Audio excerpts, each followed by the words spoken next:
everyone, you're watching It's Lit with Britt, and today is the day of that big rivalry game between Arizona State University and the University of Arizona. Now, I figured what better time to review the history of the rivalry and the Territorial Cup itself. So let's get started. It all started back in 1899 though, when the Tempe Normals went down to Tucson and defeated the University of Arizona 11-2. Arizona was still just a territory at that time, hence the name of the game, but that's when the rivalry officially got started. Now, from 1899 to 1925, the two teams really didn't play each other all the time. It was sporadic until Arizona State became a four-year school in 1925. That's when they started playing each other every year. Now, the rivalry really didn't get heated up until the 1950s when Prop 200 was on the ballot. Now, the University of Arizona was incredibly against Prop 200 because it was looking to make Arizona State into a university, and the University of Arizona wanted to remain the only university in the state. So that created a lot of tension between the two schools and the fan bases.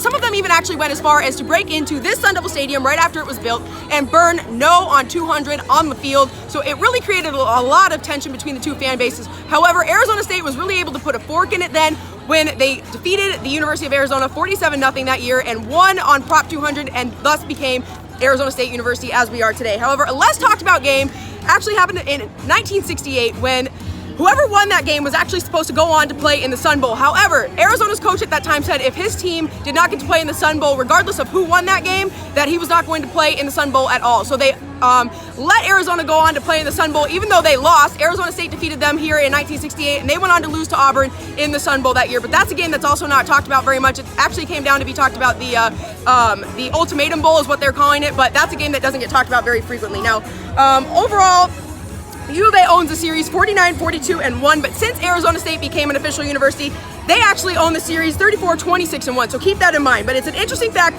for the Territorial Cup. I do want to point out, after 1899, no one could find it for 81 years until 1980, when it was found in the basement of the Newman Catholic Church that's at the corner of College and University here on campus. They found it in the basement, and so that's how they got back into it. And in 2000, then ASU President Laddie Core said he thought it should be a traveling trophy that each team should get to put on display. So there's your quick wrap-up of the Territorial Cup and its history. I hope you guys enjoy it. We'll see what happens on the field tonight. Thank you so much for watching It's Lit with Britt. Guys, have a great night.